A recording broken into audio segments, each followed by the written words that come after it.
자, 그러면 이번에는 어쨌건 뭐 10% 정도 비중으로 주식을 투자하던 어쨌든 이제 투자를 하잖아요. 그 정도는 이제 마음대로 해라. 급등주를 하든지 그냥 내 성향에 따라서 10% 정도는. 근데 보통 우리가 어쨌든 투자하기 전에 공부는 해야 되잖아요. 네. 그러니까 어떻게 공부를 해야 될 것이냐, 무엇을 공부할 것이냐, 이런 질문이 생기거든요. 저는 사실 공부를 많이 한다고 주식 투자를 잘할 수 있다고 생각지 않습니다. 다른 건 몰라도 이 금융시장에서의 어떤 머니게임은 절대 농업적 근면성으로 커버될 수 있는 게 아니에요, 이건. 게다가 전쟁터에서 싸움을 하는데 개인, 외국인, 기관, 셋이 싸운단 말이에요. 물론 외국인하고 개인하고 같은 편은 당연히 아니고, 그렇다고 또 뭐 기관하고 외국인도 그렇게 뭐 꼭 같은 편은 아닙니다. 하지만 중요한 건 그 사람들은 남의 돈으로 하는 거고 개인은 내 돈으로 하는 거거든요. 어떤 심리전에서 같을 수가 없어요. 이제 개인들이 또 하나 걱정되는 게 뭐냐면은 자꾸 요즘에 이제 개인 투자자들 주식해라, 동학개미들 뭐 우리가 응원한다 하면서 이제 증권가 기관 매니저들이나 아니면 애널리스트를 쓰는 이제 용어가 이제 유튜브 채널에도 많이 나오고 SNS에 이제 많이 나오다 보니까 아, 내가 봤을 때는 말이지 뭐 바이오 배터리 인터넷 게임 BBIG가 좋다는데 자꾸 이제 그런 용어 몇 개 알면 내가 이제 마치 전문가가 된 것 같은 그런 확증 편향에 빠지거든요. 아, 개인이 소부장을 알면 뭐하고 BBIG를 알면 수익에 무슨 도움이 됩니까? 그러니까 다 기관들용이고, 그 다음에 증권사 리포트를 내가 꼼꼼히 읽는다. 이것도 역시 도움이 안 되는 게, 증권사 리서치 센터에서 애널리스트가 내는 보고서는 원래 기관 투자자들 법인용 자료예요. 아, 그래요? 이거는 개인용이 아닙니다. 사실은 이것도 개인한테 오픈이 원래는 안 됐었는데 이제는 뭐 정보의 뭐 공개, 정보 공유 뭐 이런 시대가 와가지고 증권사 리포트도 이제 네이버 증권만 가도 다 이제 PDF 파일도 들어있는데, 증권사 애널리스트가 어떤 종목 분석, 그 시황 분석의 자료를 써요. 그래서 국민연금을 비롯해서 각종 운용사, 뭐 기금 내는 운영하는 곳에 다 이제 배포를 하면 그 사람들이 이제 펀드 매니저가 자료를 보고 아, 여기 자료가 괜찮다. 여기서 종목 분석한 게 이게 어느 정도 타당해 보인다라고 하면 이 자료에 대한 보답으로 거래를 이쪽 증권사에 주는 거죠. 기관은 또 거래 물량도 많고 거래 수수료도 이제 개인처럼 많이 빵은 아니거든요. 그러면 이제 거기서 영업이 일어나는 게 이제 증권사 리서치하고 법인 고객하고의 어떤 서로 간의 트랜잭션인데, 증권사 리포트를 보고서 막 올라간다고 했는데 안 올라갔다. 당연하죠. 기관은 투자 기간 자체가 개인하고 완전 다릅니다. 좀 긴가요? 최소 12개월 후에 주가나 PER이나 실적을 가지고 지금 현재 포지션을 정하는데, 개인은 예를 들어서 9개월 동안 계속 마이너스다가 나중에 한 3개월 정도에서 갑자기 어닝 서프라이즈로 급등하면서 그동안에 뭐 실적 다지기를 끝나가지고 뭐 실적이 슈팅을 하고 주가도 같이 올랐다. 이런 만약에 거래가 있다면 개인은 8개월쯤 갔을 때 이미 손절하고 나가고 없거든요. 그걸 견디지 못하죠. 왜냐? 자기 돈이니까. 그러면 그래도 어쨌든 그 애널리스트의 리포트를 통해서 우리가 종목이라든가 어떤 그 거시경제 어떤 환경이라든가 이런 것들에 대한 정보가 일단 우리가 좀 필요하지는 않나요? 그런 걸 통해서 우리도 어느 정도 투자 감을 잡을 수 있잖아요. 무조건 배척하기는 좀 그렇지 않나요? 배척한다고는 말씀드릴 수 없겠죠. 왜냐하면 보통 이제 한국 증시 아침에 보면은 바로 3시간 전에 마감한 미국 증시가 하락이냐 상승이냐에 따라서 거기서 이제 바로 이어받아가지고 출발하고, 그 다음에 이제 개장한 다음에 10시 반에 중국 증시 개장하면 거기에 또 따라가고 뭐 이렇게 해서 이제 글로벌 증시가 24시간 사실 서로 맞물려서 돌아가고, 그 다음에 우리나라에서 뭐 미국 GDP가 어떻게 나왔다, 그 다음에 유로존의 성장률 전망치가 어떻다, 실업률이 어떻다, 이거에 따라서 영향을 받기 때문에 그런 어떤 펀더멘탈, 그러니까 거시 경제학의 영향을 받고, 또 내가 일하는 직장에서나 아니면 뭐 내가 운영하고 있는 어떤 뭐 개인적으로 갖고 있는 뭐 자산이 있다면 다 영향을 받는 건 사실인데, 뉴스 정도면 충분하지 않나. 그것도 이렇게 증권사 보고서를 보고서 막 연준 임원이 11명 중에 6명이 맵하고 뭐 5명이 비둘기 판데 이번에 2명이 교체되고 막 이런 것까지 보면 오히려 더 자기 과신에 빠져들게 되고, 내가 이런 것까지 아는데 내가 찍은 종목이 안 갈 리가 없는데, 이러다가 나중에 이제 인지 부조화로 고통을 겪게 되는 거죠. 네.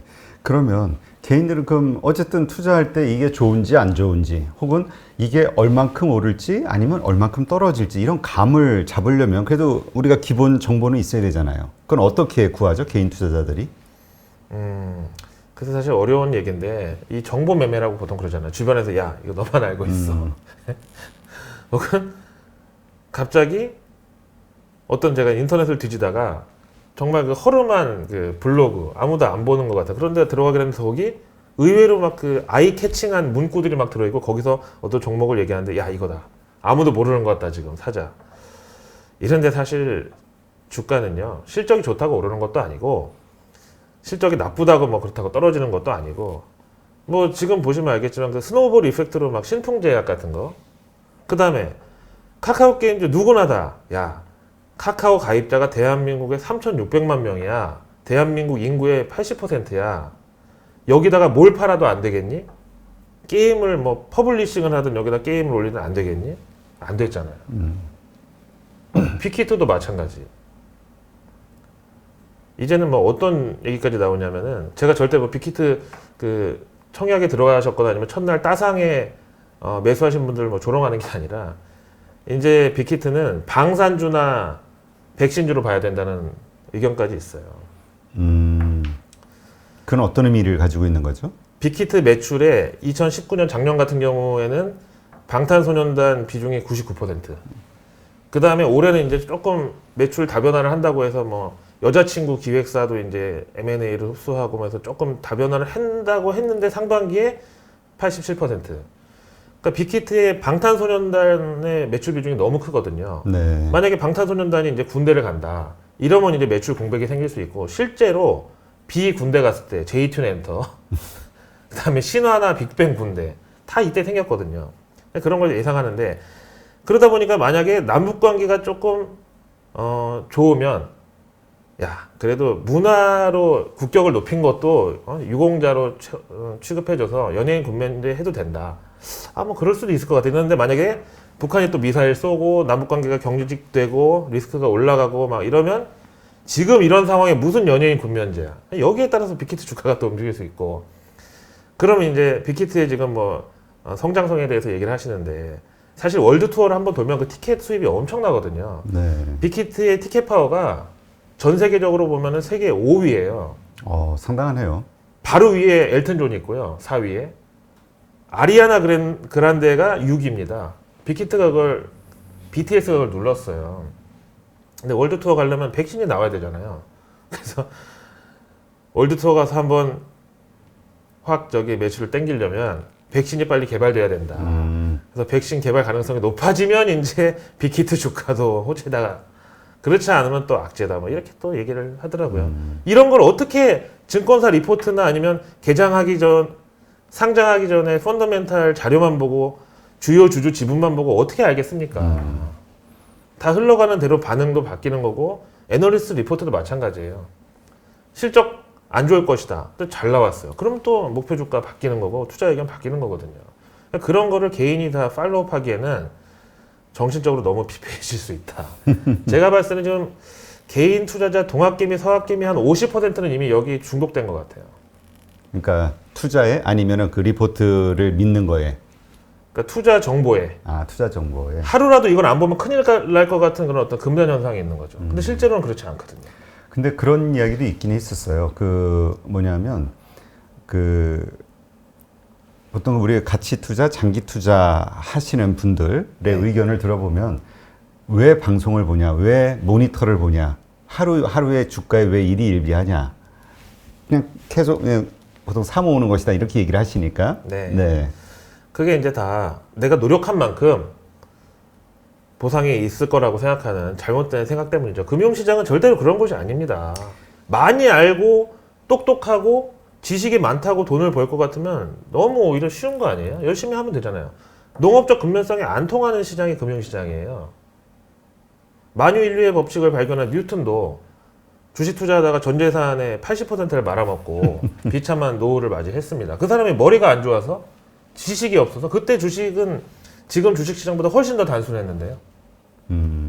그러면 뭐 그래도 그러니까 근데 지금 말씀하신 대로 뭐 빅히트가 그렇다는 건 아니고 단지 이제 우리가 그 말씀하신 위험한 어떤 테마주 막 많은 사람 군중 심리에 의해서 몰려드는 많이 급등한 이런 거에 뭐 따라가면서 조금이라도 수익을 내겠다는 어떤 트레이딩 전략 뭐 이러저러한 그 투기적 어떤 심리 때문에 모여드는 그 투자자들의 어떤 패턴, 이거 자체가 잘못된 것이 주식 투자가 잘못된 건 아니지 않냐, 이렇게 얘기할 수도 있잖아요. 아니죠.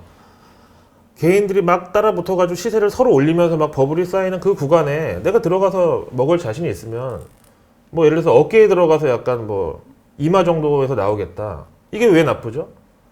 워렌 버핏의 투자 제1원칙. 절대로 돈을 잃지 말아라. 워렌 버핏이 이거 보면 잘했다고 칭찬할 일인 것 같은데요. 제가 봤을 때는. 근데 만약에 이렇게 그러니까 말씀하신 대로 그런 곳은 엄청난 변동성이 있잖아요. 네. 그리고 알 수 없는, 그러니까 어떤 회사의 기본적 가치에 의해서 거래가 되는 게 아니라 사람들의 어떤 투기 심리에 의해서 거래가 되는 그런 변동성이 있을 때에는 그러니까 그런 걸 피하고 그냥 그러니까 그걸 맞출 수가 없으니까 가격을 앞날을 우리가 맞출지를 못하니까 네. 그냥 뭐라 그럴까 우리 소위 가치가 있는 그리고 또 계속 성장하는 그러한 주식을 사서 그냥 편안하게 보유하고 있으면 되는 거 아니야? 이런 얘기 하실 수도 있잖아요. 이 어떤 종목이나 기업이 현재 봤을 때 가치가 있다. 현재 봤을 때 성장성이 있다라는 거랑 현재 이 주가가 오르고 있다. 불확실성은 제가 봤을 때 똑같다고 생각하는데 그 어떤 기업도 내내 우상향으로 성장할 수는 없어요. 과연 그게 언제 끝날 것이냐. 뭐 테슬라가 됐든 그게 삼성전자가 됐든 뭐 신풍제약이 됐든 SK바이오팜즈가 됐든 그 어차피 다 지금 현재로서 생각하는 거거든요. 언제 또 회계 부정이 발생할지 대표이사 횡배가 발생할지 어차피 그건 모른다고 생각합니다. 그래서 가치 투자는 무조건 옳다. 변동성을 해지할 수 있다. 이것도 맞지 않고요. 뇌동매매로 해서 막 도박성의 투자를 하는 막 신용 미수 풀로 땡겨가지고 막 한참 지금 이만큼 오른 주식에 또 추매를 해가지고 10% 수익 보고 빠지겠다. 이게 나쁘다. 절대 그렇게 볼 수 없는 거죠. 그러면 그 다시 한번 그 질문으로 들어가면 그럼 뭘 기준으로 삼고 개인 투자자들은 투자를 해야 될까요? 저는 이렇게 생각해요. 그거는 순전히 개인의 어떤 테이스트에 마셔야 된다. 각자 알아서. 예, 음식도요. 이게 뭐 닭고기냐 소고기냐 뭐 돼지고기냐 이런 거 상관없이 간은 자기가 맞게 먹을 수 있잖아요. 아 나는 싱거운 거는 아무리 먹어도 이게 먹은 것 같지가 않아. 이런 분들은 좀 간을 치고 MSG가 들어가 있는 걸 먹으면 되고 아 난 이게 간이 너무 센 걸 먹으면은 내내 좀 속이 거북하고 불편하더라고. 이런 분들은 간이 싱거운 걸 선택하면 되죠. 주식시장에 그런 라인업이 충분히 다 있습니다. 그래서 다 잡주. 그 다음에 뭐 껌 한 통 사느니 주식 산다고 해가지고 뭐 몇백 원짜리 뭐 동전주 타수요가 있어요. 그런데 중요한 건 그 사람들이 이제 자기의 성향에 따라서 투자를 하는데 그 비중을 그렇게 안전자산은 아예 쓰레기다. 캐시 이즈 트래시. 예금금리 0.9% 받으면 오히려 당신의 원금은 줄어드는 거나 마찬가지다. 뭐 이런 식으로 해서 주식 투자를 부추기는 거는 무책임하다. 그러면 근데 이제 이게 자꾸 이 거기에 대한 이제 그 질문이 생기는 게 뭐냐면 아 좋습니다. 왜냐면 제가 815 모니터 저 찐 팬이거든요. 네. 보면 항상 제가 불만이 몸에 좋은 약인데 너무 써요. 그리고 좋은 건 알겠는데 이게 올게닉이야 웰빙 식품인 건 알겠는데 먹다 보면 자꾸 이제 이게 좀 입맛이 구미가 안 당기고 제가 내가 한번 만약에 나갈 기회가 있으면 욕을 먹어도 좋으니까 한번 제대로 된 재테크의 좀 잔인한 현실을 말씀드리고 싶다. 그렇게 금융시장은 아름답지 않다. 그러니까 우리가 이렇게 투자하고 그러니까 우리가 그냥 가장 믿고 있는 거는 좋은 주식, 뭐 가치에 비해서 낮은 가격대의 주식을 사서 오랫동안 보유하거나 아니면 뭐 이러저러한 트레이딩 기법들로 그 지금 이런 어떤 시장의 흐름에서 돈을 벌 수 있다라고 생각하는 것 자체가 상당히 위험하다. 위험합니다. 예, 이런 얘기신 거죠. 그리고 시세를 추정하고 급등주에 따라간다고 해서 그것도 또 반드시 위험하다고 볼 수는 없습니다. 그것도 좋은 전략이 될 수 있어요. 그건 이제 트레이딩인 거죠. 보통 트레이딩과 투자는 좀 구분을 해야 된다 이런 얘기를 많이 하시던데요. 그리고 거기에 따른 그 매매 기법이라든가 투자 어떤 마인드라든가 이것도 완전히 좀 달라지고. 일단 내 주머니에서 나가는 건 모든 게 투자다. 네. 트레이딩이 됐든 가치 투자가 됐든 다 그건 금융권에서 수수료를 이제 기반으로 사람들이 얘기하는 거고 어쨌든 내 주머니에서 나간 돈 다 투자. 예. 그러면 안정적으로 하려고 간접 투자를 맡겼어요. 기관 투자자들은 단타를 안 하느냐? 엄청 많이 합니다. 스캘핑으로 막 따라잡고 막 난리 나요. 제가 아는 펀드 매니저 5명 중에 4명은 점심을 안 먹습니다. 항상 4시에 먹어요, 걔네들. 장 끝나고. 예. 거래량 적을 때 스캘핑 한다고. 그거는 그럼 기관이 투기를 조장하냐고 이렇게 얘기할 수 있습니까? 그것도 투자죠. 그렇군요. 그러면 대안이 뭘까에 대한 질문을 좀 드릴게요. 지금 얘기하신 대로 지금 아무것도 하지 마. 그러니까 근데 아무것도 하지 않기에는 지금 세상이 그러니까 우리 그 미래에 대한 뭐 아까 뭐 더 좋아질 거라는 긍정적인 이야기도 하셨지만 또 반대로 우린 미래에 대해서는 알 수 없는 거니까 여러 가지 어떤 AI 혁명이라든가 아니면 그런 로봇 혁명이라든가 이런 것들에 의해서 우리 인간의 일자리는 자꾸 사라지게 될 거고 그러면 미래에 대한 불안감이 점점 커지는 거잖아요. 우리 사회가 변하면서 우리 막 나이 들면은 벌써 젊은 친구들한테 밀려서 도태되고 새로운 어떤 사용법이라든가 기술을 모르니까 네. 이런 세상에서 확실한 건 내 스스로 내 노후를 준비해야 되지 않느냐라는 어떤 불안감이 있는 거거든요. 저는 저축을 하더라도 네. 일정 부분의 현금과 안전자산을 보유하고 있다면 문제가 없다고 봐요. 그냥 현금으로. 근데 인플레이션이라든가 여러 가지에서 이게 가치가 점점 떨어지잖아요. 가치가 떨어지면 우리가 늘려야 되지 않나요? 가치? 아니 가치가 떨어지면 어떻습니까? 언제든지 내가 투자할 수 있는 시드머니만 갖고 있으면 되죠. 적어도 지금 주식은 아니라는 겁니다. 지금 이 국면에 사실 연예계도 그래요. 우리 10년 전까지만 해도 온통 걸그룹, 보이그룹이었잖아요. TV만 틀면 네. 행사도 다 그분들. 70 먹은 할머니 할아버지도 동네 안면도 세발낙지 축제에 가면 걸그룹이 나와서 그걸 봐야 했었어요. 요즘 또 갑자기 다 트로트죠. 이게 언제 바뀔지 몰라요. 우리 몇 년 전에 비트코인 열풍이 어마어마했었잖아요. 암호화폐에 대한 투자 열풍. 지금의 어떤 주식 투자 열풍도 그렇게 될 거라고 보시는 건가요? 그렇습니다. 제대로 된 투자라고 볼 수 없고 어차피 지금도 뭐 튤립 광풍 같은 저는 광풍에 있다고 봐요. 하지만 이렇게 개인 투자자들이 동학개미, 서학개미 이런 어쨌든 이 네이밍을 다 달고 왠지 안 위험하잖아요. 아, 우린 하나야. 동학개미 혁명 일으켜서 외세를 물리쳤어. 이런 포장의 뒤에 숨었다가 어마어마하게 큰 실패를 맛볼 수도 있고 만약에 이분들이 이 하락장의 손실을 그대로 떠안는 시기가 오면은 저는 지금 정부에서도 자꾸 대주주 그 요건을 이제 금액을 낮춰서 확대하려고 그런 이런 것도 나중에 이제 장에 충격이 오고 하락장이나 이제 약세장이 왔을 때 이 많은 개인 직접 투자자들의 어떤 고통을 결국은 국가에서 분담해야 되지 않겠습니까? 막 결손 가정이 생기고 막 자살률이 높아지고 이러면 그거에 대비해서 지금 이미 정부에서 약간 좀 이제 디스커리지 하려고 이미 그런 단계에 들어섰다고 보고 항상 그렇잖아요. 정부와 연준에 맞서지 마라. 이 얘기는 언제나 진리거든요. 지금은 일단 있는 주식도 줄여야 된다. 라고 생각하고 비중을 늘릴 때가 아니라 예, 그래서 이제 약간 일단 공복으로 지내서 이러다가 내년에 이제 다시 금리가 정상화돼서 예금 금리 2, 3% 올라가고 뭐 인플레이션율도 조금 붙고 그랬을 때 2, 3%의 원금 보장 더하기 그 이자가 얼마나 소중한 것인지 깨달을 때까지 약간 공복을 유지해도 좋다. 이렇게 생각합니다. 그러면 지금 얘기하신 대로 자 그런 조정이 왔어요. 폭락장세가 오건 하락장세가 오건 어떤 그 뭔가 시장이 전환되는 그런 시점이 왔을 때 어떻게 우리가 대응을 해야 되죠? 개인 투자자라면 그때 가지고 있어요. 만약에 지금 이제 주식이 있는데 네. 진짜 신용 미수까지 써가지고 풀로 막 주식을 채워놓은 게 아니라 제 얘기를 듣고 그래 수익 한 10%라도 난 건 아깝지만 현금화를 하자. 지금 예금금리 0.9%인데 10%면 10년치 금리다. 이것도 나는 만족할 수 있다. 이렇게 해서 현금을 갖고 계신 분들은 오히려 그런 급락장에서 또 박앤세일의 기회를 가질 수가 있죠. 그러면 제가 다시 한번 질문을 드리면 그 지금은 주식 투자를 하는 게 위험하다, 손해를 볼 수 있다라고 말씀하시는 거는 지금 가격이 높기 때문이고 하락이 됐을 때 가격이 많이 낮아졌을 때 그때 오히려 투자를 해라 이렇게 이해를 해야 되나요? 그것도 비중 10% 이내에서. 그렇다 해도 몰빵을 하는 게 아니라 굳이 이제 타이밍을 이제 물어보시니까 저는 사실 타이밍도 중요치 않다고 보거든요. 우리나라 IMF 구제금융 선언한 날도 상한가 종목이 있었어요. 미국 서프라임 모기지 사태 나가지고 미국 하원에서 금융 구제안 부결나서 다우가 777포인트 빠진 날. 그때 다우지수 뭐 만도 안 됐으니까 지금으로 치면 한 다우지수 1,500포인트가 한 방에 빠진 거죠. 그날도 국내 증시에서 상한가 종목이 나왔습니다.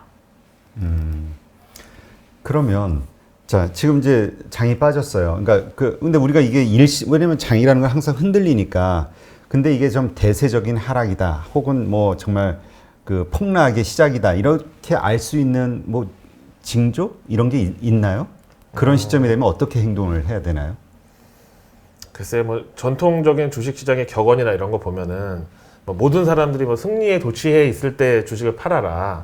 또 워런 버핏은 뭐 그 월스트리트를 그 월가 금융가로 얘기하면 이제 반대로 일반 사람들이 사는 것은 메인스트리트라고 하잖아요. 그러니까 메인스트리트이 피로 낭자할 때 주식을 사라 뭐 이렇게 얘기하는데, 이제 제가 봤을 때는 지금 이제 우리나라 전통적인 증시 어떤 그 샤머니즘에 따르면 예전부터 객장에 스님하고 애기 엄마가 애기를 얻고 나타나면 그때가 이제 상투라는 그런 얘기가 있었어요. 애기 엄마가 이제 애기 얻고 와가지고 애기 이제 달래면서 네. 이제 창고에 와가지고 하는 말이 어떻게 오셨어요? 주식 주세요. 얼마예요? 제가 봤을 때는 지금이 거의 그 정도에 임박했다고 보고, 개인 투자자의 거래 비중이 86%. 이거 뭘 의미합니까? 제로섬 게임이라고 하면 그 중에 40%는 돈을 잃을 준비가 돼 있다는 거예요, 지금. 지금 그 현상에 대해서 긍정적으로 보는 분들은 이제까지 우리가 자산 형성을 위해서 부동산에 집중하던 것들이 금융 쪽으로 왔기 때문에 긍정적인 시그널이다, 이렇게 보는 분들도 있잖아요. 전혀 부동산에서 주식으로 자금이 이동하지 않았습니다. 그래요? 같이 늘어났고요. 8월 말 현재 M2, 그러니까 시중 유동성이 3,100조인데 그게 다 부동산 담보대출에서 늘어난 거하고 주식 이 투자하려고 신용대출 받은 사람들 마통, 마이너스 통장, 이게 늘어난 거거든요.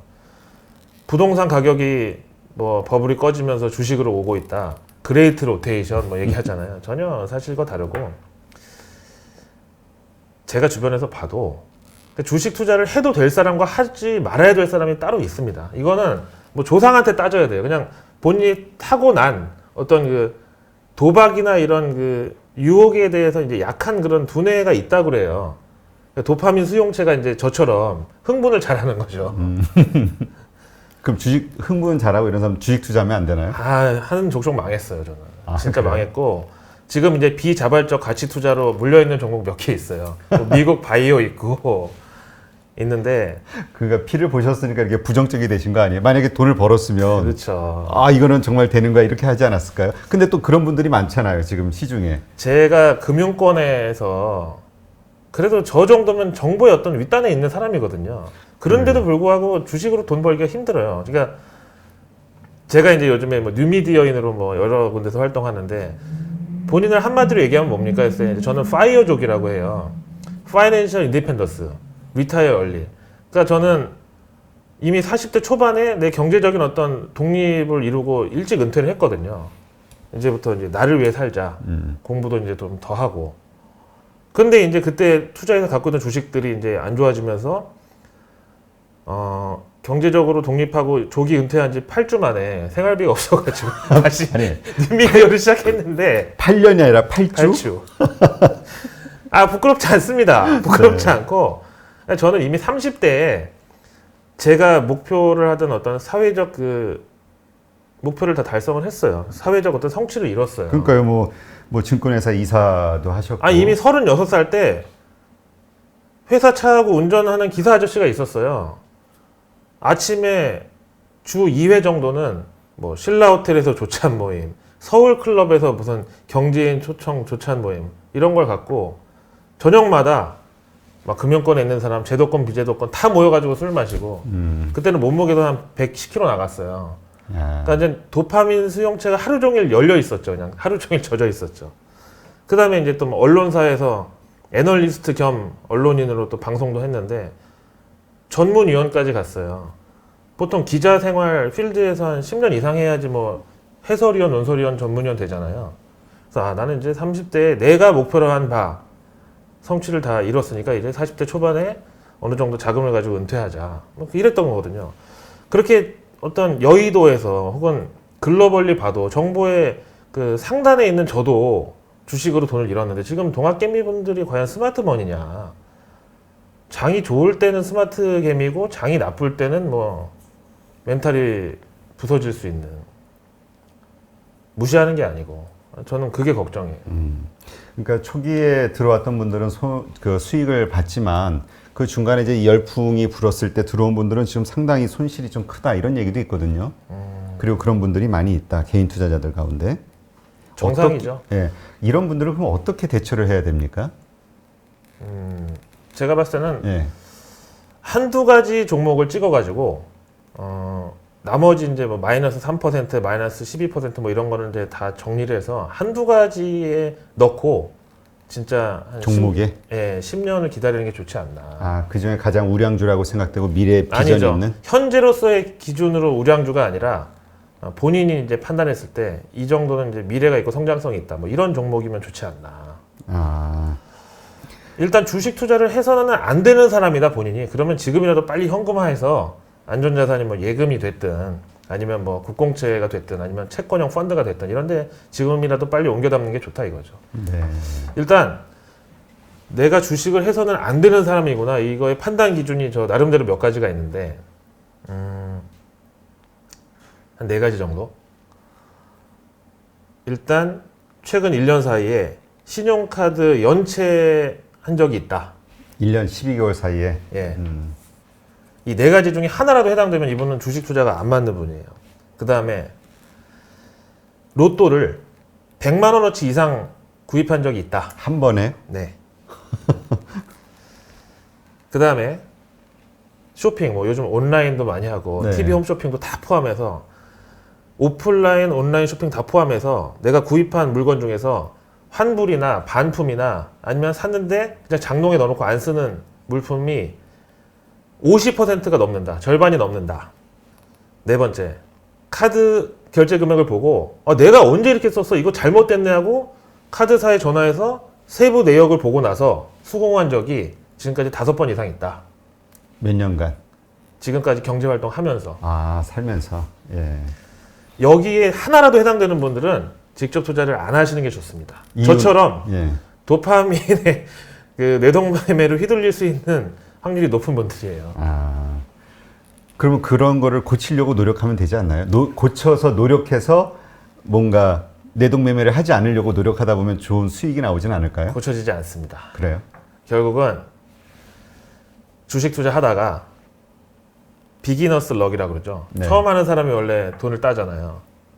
오, 갑자기 내가 10년 동안 모은 이자를 한 달 만에 벌었어. 내가 소질이 있나 봐. 막 들어갔어요. 물렸어. 내가 말이야 어제 유튜브를 봤는데 물타기라는 게 있더라고. 일명 코스트 레버리징 효과라고 해서 떨어질 때도 하락장에서 계속 사면 평균 매입 단가를 낮춰주는 그런 기법이 있대. 그걸 해야 되겠어. 하다가 돈 떨어졌어요. 레버리지 효과를 줘야 돼. 신용 미수 막 썼어. 그다 깡통 찼어. 원금 한 3% 남았어요. 이럴 때는 파생 상품으로 일어서는 거야. 선물 옵션을 했어. 안 되죠. 이런 분들이 신용카드 론 받아가지고 주말에 경마장 가고 강원랜드 가고 밤에 홀덤바 다니고 너무 많이 봤어요 저는. 그러면 기본적으로 빚내서 투자하는 거 이거에 대해서는 일단 부정적으로 보시는 거네요. 지금 뭐 17조인가 그렇다면서요. 신용잔고가. 그렇습니다. 기관은 어차피 대차거래도 거기는 법적으로 허용돼 있고 그다음에 뭐 증권사도 뭐 콜 땡겨가지고 얼마든지 차입금으로 주식 투자하고 뭐 여러 가지 담보를 제공하고 거기는 이제 레버리지를 할 수 있는데 개인은 위험하다는 거죠. 그러면 그 어떻습니까? 그 투자할 때 실패를 그러니까 우리가 보통 이렇게 투자할 때 겁이 나면은 이거 움츠러들잖아요. 근데 어쨌든 뭐 10% 내에서는 투자해도 된다. 이거는 뭐 말씀하신 거니까. 네. 그럼 그 내 자산의 어떤 10% 내에서의 투자할 때 그 투자 방식은 뭐 어떻게 하는 게 좋은 건가요? 그거는 마음대로 해도 좋대. 뭐 왜냐면 사람마다 뭘 하든 예. 테마를 사든. 지구력이 좋은 사람이 있고 순발력이 좋은 사람이 있고 다 사람의 성향이 다르거든요. 그리고 이제 내가 뭐 지금까지 뭐 공부해온 전공이라든지 현재 직장이라든지 여기에 따라서 똑같은 자료를 읽어도 내가 좀 이해가 되는 어떤 메타코그니션이 통하는 그런 분야가 있을 거예요. 거기에 대해서 하시되 저는 개인적으로 제가 종목 피킹하는, 그러니까 제가 한 주식들은 많이 망했지만 제가 남들한테 추천해서 남들이 야 그거 통하더라, 뭐 영어로 that works, 이런 기술이 몇 가지는 있죠. 그런 게 뭐예요? 왜 대마불사라는 말이 있어요. 네. 보통 이제 바둑 용어죠. 큰 말은 죽지 않는다. 이게 이제 2008년도 미국 서프라임 사태 때 그렇게 큰 사고를 친 월가 금융사들을 어쨌든 또 공적 자금으로 구제 금융을 해줬잖아요. 그때 이제 대마불사, 큰 말은 죽지 않는다, 이게 나왔었고, 그 다음에 이제 지금 현재 미국의 현안이 빅테크주들, 뭐 팽이라고도 하고 마가라고도 하는 이 빅테크주들을 좀 반독점법 규제안으로 지금 미국 하원에서 조사하려고 하거든요. 예를 들면 지메일, 구글 검색, 그 다음에 뭐 유튜브, 인스타 뭐 이렇게 서로 이제 묶여 있는 이걸 다 찢어야 된다는 거예요. 미국 반독점법 규제안으로 만약에 네이버를 본다면 네이버는 쇼핑, 부동산, 뉴스 뭐 한 12개로 찢어져야 되죠. 그런 지금 리스크가 있는데 여기에 대해서도 또 사람들이 얘기하는 게 대마불사다. 빅테크 죽일 수가 없을 것이다. 저는 대마불사 대신 에마불사라고 무슨 말이에요? 큰 말은 죽지 않는다가 아니라 사랑받는 말은 죽지 않는다. 아, 왜냐면 그게 다 국민들, 그 주주들이 다 국민들이니까. 그렇습니다. 팬덤 이코노미라는 말이 있잖아요. 대표적으로 우리나라의 셀트리온 서정진 회장님, 미국의 테슬라 일론 머스크, 그 다음에 소프트뱅크의 손정희 회장, 여기 팬덤 이코노미거든요. 이런 에마는 불사한다, 에마는 죽지 않는다, 에마 불사를 말씀드리고 싶어요. 네.